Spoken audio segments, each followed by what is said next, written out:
পুরুষ মানুষ সবচেয়ে বেশি লুকিয়ে রাখে কান্না। পুরুষ মানুষ সহজে কাঁদতে পারে না। রাত হলে এই লুকিয়ে রাখা কান্নার মৃত্যুর যন্ত্রণা দেয়।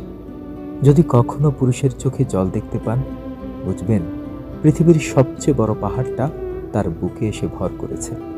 পুরুষের চোখের জল সস্তা না, পৃথিবীর সবচেয়ে দামি ও ভয়াবহ পানি পুরুষের চোখের পানি। পুরুষ কাঁদে আড়ালে, লজ্জায়, অপমানে। নারী যেখানে একটু অভিমানেই কেঁদে ফেলে। নারীর কান্নায় যতটুকু ছলনা থাকে, পুরুষের কান্নায় ছলনা নেই। পুরুষ কান্নায় পবিত্র ভালোবাসা লুকিয়ে থাকে। নারীর কাচের চুড়ি ভেঙে গেলেও কান্না করতে পারে, যেখানে পুরুষ ক্যান্সারের ঘা নিয়েও হুটহাট কাঁদতে পারে না। পুরুষের চোখের জল আসা মানে পরিবারের দায়িত্ব নিতে সে ব্যর্থ, কিংবা একটা চাকরির অনিশ্চয়তায় বছরের